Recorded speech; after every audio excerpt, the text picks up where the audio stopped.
जहां एक तरफ मणिपुर में भारत ने एक्शन लेना शुरू कर दिया है, तो वहीं दूसरी तरफ ये देखने को मिल रहा है कि बांग्लादेश के लिए भी भारत ने क्या तैयारी कर ली थी। जियोपॉलिटिक्स में बहुत कुछ चल रहा है, हमेशा की तरह जानने को मिलेगा बहुत कुछ। आइए जानते हैं इन खबरों को विस्तार से। मणिपुर के चंदेल जिले में गुरुवार को असम राइफल्स और उग्रवादियों के बीच मुठभेड़ में 10 उग्रवादी मारे गए। भारत म्यांमार बॉर्डर पर सेना का सर्च ऑपरेशन जारी है। सेना की ईस्टर्न कमांड ने बताया कि 14 मई को न्यू समताल गांव के पास उग्रवादियों की गतिविधि की जानकारी मिली। इसके बाद असम राइफल्स की यूनिट ने सर्च ऑपरेशन चलाया और इसी दौरान उग्रवादियों ने जवानों पर फायरिंग शुरू कर दी। जवाबी फायरिंग में 10 उग्रवादी मारे गए और इसके पास से बड़ी मात्रा में हथियार और गोला बारूद भी बरामद हुए। इधर सुरक्षा बलों ने मणिपुर के 4 जिलों में प्रतिबंधित उग्रवादी संगठनों से जुड़े 7 उग्रवादियों को गिरफ्तार किया है। ये गिरफ्तारियां थो उबाल, काकचिंग,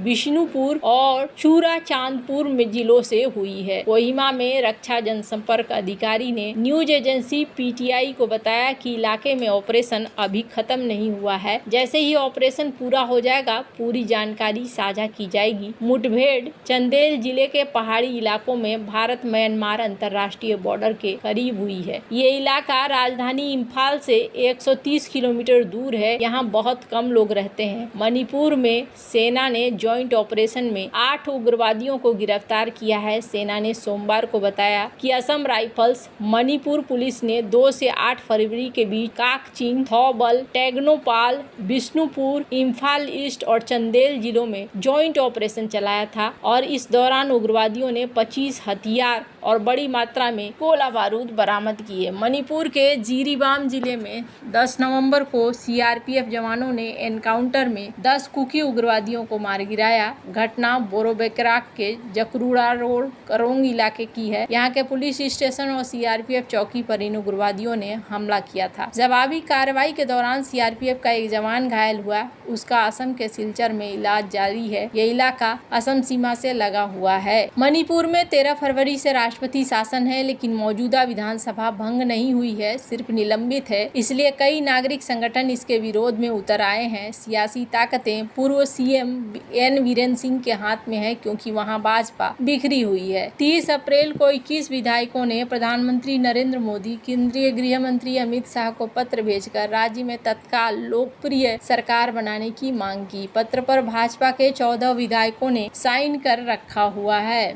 मणिपुर की आबादी करीब 38 लाख है। यहाँ 3 प्रमुख समुदाय हैं, मैतई, नगा और कुकी। मैतई ज्यादातर हिंदू हैं। नगा कुकी ईसाई धर्म को मानते हैं, एसटी वर्ग में आते हैं। इनकी गरीब आबादी 50% है। राज्य के करीब 10% इलाके में फैली इम्फाल घाटी मैतई समुदाय बहुल है। नगा कुकी की आबादी करीब 34% है और ये लोग राज्य के करीब 90% इलाके में रहते हैं। मैतई समुदाय की मांग है कि उन्हें भी जनजाति का दर्जा दिया जाए। समुदाय ने इसके लिए मणिपुर हाई कोर्ट में याचिका लगाई हुई है। समुदाय की दलील है कि 1949 में मणिपुर का भारत में विलय हुआ, उनसे पहले उन्हें जनजाति का ही दर्जा मिला हुआ था। इसके बाद हाई कोर्ट ने राज्य सरकार से सिफारिश की कि मैतई को अनुसूचित जनजाति में शामिल किया जाए। मैतई का तर्क क्या है? मैतई जनजाति वाले मानते हैं कि सालों पहले उनके राजाओं ने म्यांमार से कुकी को युद्ध लड़ने के लिए बुलाया था। इसके बाद ये अस्थायी निवासी हो गए। इन लोगों ने रोजगार के लिए जंगल काटे, अफीम की खेती करने लगे। इससे मणिपुर ड्रग तस्करी का ट्रायंगल बन गया। अब ये खुलेआम हो रहा है। उन्होंने नागा लोगों से लड़ने के लिए आर्म्स ग्रुप बनाया है। बाकी दोनों जनजाति मैतई समुदाय को आरक्षण देने के विरोध में हैं। उनका कहना है कि राज्य की 60 में से 40 विधानसभा सीट पहले से ही मैतई बहुल इम्फाल घाटी में है। ऐसे में एसटी वर्ग में मैतई को आरक्षण मिलने से उनके अधिकारों का बंटवारा होगा। मणिपुर के 60 विधायकों में से 40 विधायक मैतई और 20 विधायक नगा कुकी जनजाति से हैं। अब तक 12 सीएम में से 2 ही जनजाति से हैं। तो यहाँ पर अब देखने को मिल रहा है कि धीरे धीरे भारत यहाँ एक्शन वाले फॉर्म में आ रहा है। हालांकि भारत ने इधर बीच बांग्लादेश को लेकर भी एक्शन लिया है और बांग्लादेश के लिए भी अवैध घुसपैठियों को यहाँ से धीरे धीरे निकाला जा रहा है। स्क्रीन पर कुछ खबरों को देख सकते हैं जिसमें कहा जा रहा है कि भारत की तरफ से कार्रवाई की गई है। एक तरफ ऑपरेशन सिंदूर के तहत इंडियन आर्म फोर्सेस लगातार पाकिस्तान पर स्ट्राइक कर रही थी, वहीं दूसरी तरफ इंडियन आर्मी तीस्ता प्रहार के जरिए अपनी धार और मजबूत करने में जुटी रही। नॉर्थ बंगाल में सिक्किम के पास इंडियन आर्मी ने तीस्ता फील्ड फायरिंग रेंज में तीस्ता प्रहार नाम की एक इंटीग्रेटेड फील्ड एक्सरसाइज की। ये एक्सरसाइज 8 से 10 मई तक चली। इसके जरिए इंडियन आर्मी की ऑपरेशन तैयारी तो परखी ही गई, साथ ही अलग अलग आर्म के बीच समन्वय को भी चेक किया गया।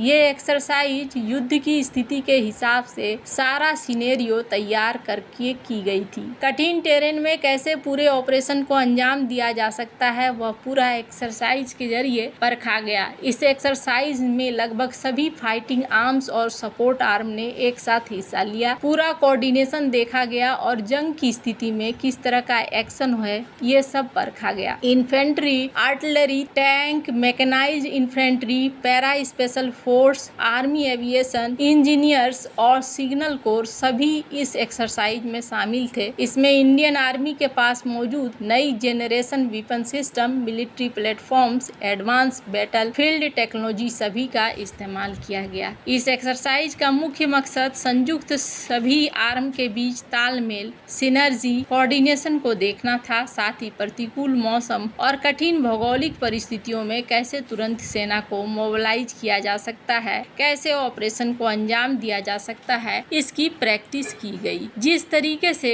भारत और पाकिस्तान के बीच चल रहा था, ऐसे में एक डर बना हुआ था कि कहीं बांग्लादेश की तरफ से कोई नया खेल न सामने आए। इसी बीच ये देखने को मिला कि भारत ने वहां पर भी तैयारी कर रखी थी। ऑपरेशन सिंदूर के बाद भारत और पाकिस्तान के बीच शुरू हुआ सैन्य टकराव 4 दिनों के युद्ध विराम के साथ रुक तो गया, लेकिन अब देखने को मिल रहा है कि अभी भी पाकिस्तान, बांग्लादेश और चाइना के बीच में नजदीकियां बढ़ रही है। चीन, पाकिस्तान अब कश्मीर से अपना ध्यान हटाकर भारत के पूर्वी सीमा पर केंद्रित कर रहे हैं। शेख हसीना के रहते चीन पाकिस्तान के इस गठजोड़ में शामिल होने से बांग्लादेश ने दूरी बना रखी थी, लेकिन मोहम्मद यूनुस के नेतृत्व में इस्लामिक कट्टरपंथ के उभार और आर्थिक दबाव ने बाहरी हस्तक्षेप के लिए जमीन तैयार कर दी है। बांग्लादेश की अंतरिम सरकार के मुख्य सलाहकार मोहम्मद यूनुस ने इसी साल मार्च में बांग्लादेश को पूर्वोत्तर के भारतीय राज्यों के लिए समुद्र का एकमात्र संरक्षण बताया था।